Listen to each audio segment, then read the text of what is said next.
continue with our most lore-friendly gods in Smite, little mini-series that we're working on right now. And the first god that we're going to continue off with is Cerberus. He was, in his mythology, a massive god dog with 3 heads, and surprise surprise, in Smite he does have quite a big character model. In his mythology, his 3 heads represented the past, the present, and the future. At least one head represented one of these 3 things. And he had a mane of snakes, lion claws, and a serpent tail. Now, we see the serpent tail, which is all very well and good, and the claws, we could probably just pass them off as lion claws, but the mane of snakes isn't actually in his in-game character model. But that's okay, because he was utterly feared by the Greek people, and he does seem like a fairly fearsome character in Smite, except the voice kind of off-puts that a bit, and he seems a bit more of comic relief when you consider the voice. Then again, it is referenced that he was the guardian of the underworld, and that was pretty much a one-way trip thanks to Cerberus. So that's a nice little tidbit there. And the last thing I question is the fact that I don't think he ever spoke in Greek mythology. Usually he just made a lot of dog barking and howling and those sorts of noises, which he does actually make in-game.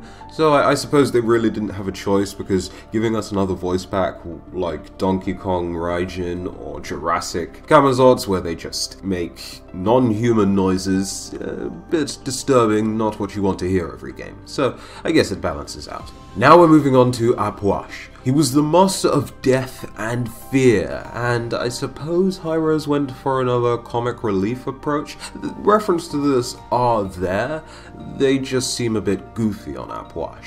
The fact that he loved to torture and play with his prey is very apparent when you see how he uses his first skill, where he sends a zombie corpse charging at enemy gods. So he's literally playing with bodies in an attempt to kill enemy gods. I take that as torturing prey. He was said to have an owl or dog companion, but I suppose it's fine enough that it's not too referenced in Smite. And he was also a god of disaster and darkness, which his ultimate surely references those 2 things, childbirth and beginning. I suppose he could begin to try and kill you, so there's that, and childbirth, well, no, that's not really there, but whatever, there's enough checkboxes for Apuash to make him okay. A nice little reference that Hyros threw in there is that when he kills Neith, he has a special line for her, and this is kind of funny because he actually was an enemy of gods of fertility, and Neith had titles such as the All-Mother, Great Mother. She was, of course, not necessarily a goddess of fertility, but she is responsible for birthing a lot of Egyptian gods, so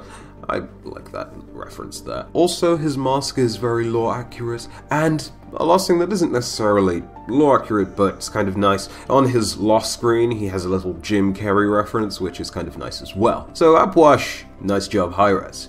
And next up, we have Ganesh. So his weapon, that I'm not going to attempt to pronounce, is in-game as his weapon. That's very nice. He also has sweetmeats, which he carries with him at all times, which is very nice. He doesn't use it as a heal, but he will eat from the sweetmeats on his victory page or passive animation, one of the 2, I can't remember which, but he does interact with the sweetmeats, which is fairly nice. Also, he has an elephant head. Now, the story behind the elephant head is simply that he was guarding his mother whilst his mother was taking a bath or washing herself, and his father comes along and wants to see his wife, but Ganesh, this newly formed child, was blocking his access, and at the time didn't know that this was his son, so he lobbed off the child's head and entered the room. And of course the mother was distraught by this greatly, so the father comes along and orders his men to find the first creature that they can find to replace the head that was removed, and funnily enough the first creature that they could find was an elephant, which is why Ganesh has an elephant head. And he also carries around his missing tusk that you can see that's not on his face. Now, he lost this tusk when he was writing the Epic of the Gods, and he instructed the person who was relaying this information to him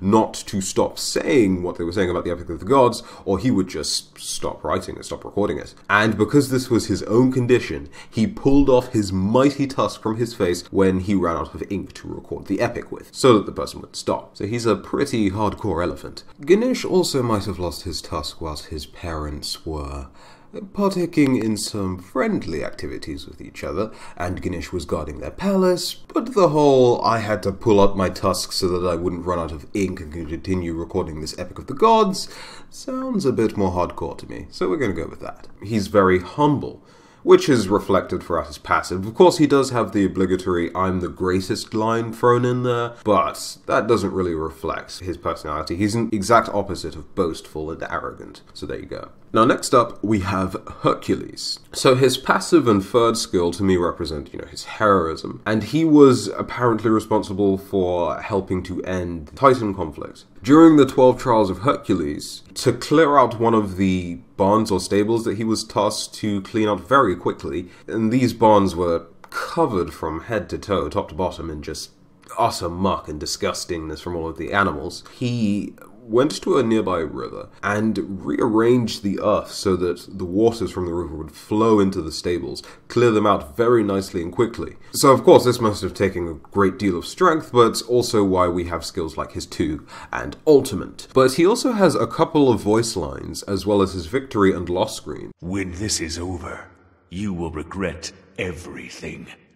Hinting at the fact that he was a bit petty. In fact, very petty, and he held on to any grudge, large or small. And he was easy to anger. All the poor Cyclops does is hug him a bit because they won, and then Hercules gets so mad and throws him away and probably kills the poor guy, because, let's be honest, if you get thrown away by Hercules, you're going to land so far away that the impact of the landing would probably kill you.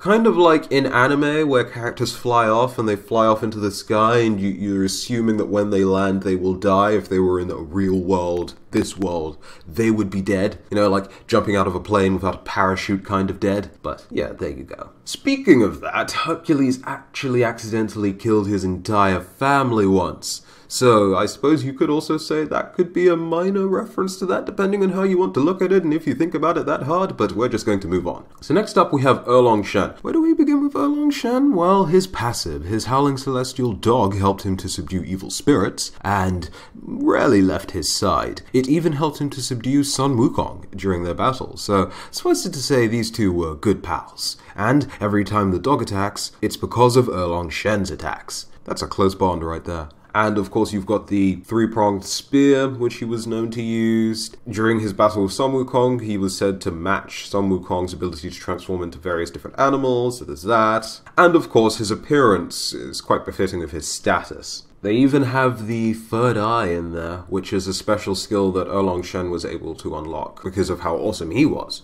Now we have Freya. She has the Bringsman Blessing as her passive, which is actually, there's a funny story behind that, and it's also going to link to the next thing about Freya that we're going to talk to, the fact that she's loosely armored. So Freya was a bit of an openly resourceful woman that used all of her assets to gain things that she otherwise perhaps maybe wouldn't have gotten, such as the Bringsman's necklace that was crafted by dwarves. See, she made an agreement with these dwarves, and after they got what they wanted out of the arrangement, they gave her the necklace. And unfortunately for Freya, she loses her husband thanks to Loki because of this, because Loki is a bit of a tattler, and also he was creeping on Freya whilst this whole thing was going down, so that kind of says things about Loki, but let's not worry about Loki. So anyways, thanks to Loki's meddling, Freya ends up alone, and she has only this necklace to show for it, so it probably wasn't worth it, losing her lover because of some silly necklace, but there you go, she's a bit materialistic. Despite this, though, she was also one of the most powerful goddesses in Norse mythology, or at the very least, her power could rival Odin's. And she also taught witchcraft to the Aesir gods, so that power spike that she has in-game and that annoying snowball potential is justified, as well as all of those high-damage magical style skills and those annoying Valkyrie wings. I'm assuming you could all just chalk it down to her affinity for magic. A bit like how you could justify a lot of the skills in Isis's kit purely because Isis is a deity of magic as well. So we've reached the end of the video. Shorter than the last one, I know. I don't really have a reason for that, it's just shorter. But if you enjoyed, go ahead and leave a like, and if you're new to the channel and want to see more content like this, go ahead and subscribe. Now, next up I'm working on a video about voodoo, mythology, so hopefully I can get that out for Friday, perhaps Thursday, but we'll see. And until then, have a very good day, and thank you so much for 3,000 subscribers. That's kind of just snuck up on me, but that's pretty cool, so thanks, nice way to start off the year. And until the next video, have a good day. I have been Prime, and I'll see you in the next one. Bye-bye.